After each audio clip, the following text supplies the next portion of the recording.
When I was watching that murder case report on TV, suddenly my gaze was drawn to the helmeted man on the television. There was a single red line extending from the top of his head. That's when I realized this guy might be the killer. Just then, I heard a roaring motorcycle engine downstairs. I turned toward the sound, and to my shock, it was the helmeted guy from the news. He was slowly walking into the apartment building across from mine. My heart skipped a beat. Instinctively, I grabbed my phone to call the police only to discover the battery was dead from lack of use. Panicking, I immediately plugged the phone into the charger. Eyes glued to the window, I watched the man disappear into the stairwell. Then I saw him walk into the apartment of my new neighbor. At that moment, my phone flickered back to life. With trembling hands, I dialed 911. 맞은편 집에 헤르스 남자가.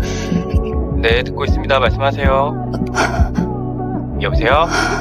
Before I could even speak, I froze. Because through the window, I saw the man and the woman inside embracing each other like lovers. They looked intimate, familiar, as if they had known each other for years. And then a second red line appeared above. The man's head this time connecting to the woman. The next morning, Bob got a call from a coworker. They mentioned last night's emergency call, the one about the helmeted man. What made things worse, the delivery guy suspect was never made public. That meant the caller was almost certainly a witness. But when Bob's coworker told him where the call came from, Bob's blood ran cold. Because the address was his own apartment. After hanging up, Bob stood by the window staring at the neighbor's window across the way. Then Bob came to my door. He knocked gently. My heart pounded. Because for the first time I saw in close up, a person whose head was tangled in such dense red strings. A neighbor walked by and coldly warned Bob to stop knocking. After all, I was the kind of shut-in girl who couldn't even throw away her own trash without help. But Bob wouldn't give up. He knocked again. He insisted was I the one who called the police last night. He said my testimony could be the key to solving the case. Hearing that, I slowly opened the door but only showed half my face. Then in a low voice, I said that I'd made a mistake last night. I miscalled. Bob frowned, pressing me for details. My voice trembled as I explained. I had seen a helmeted man walk into apartment 204 across the hall, thought the woman inside was in danger and called. But then I quickly realized they weren't strangers, they were a couple. That got Bob's attention. Why was I a student, not at school? I didn't answer. That night I was jolted awake again by the familiar roar of a motorcycle engine. This time, the man didn't head into the neighbor's building. He slowly stepped into my building. I held my breath, crept to the door, looked through the peephole, and saw the helmeted man walking quietly down the hall.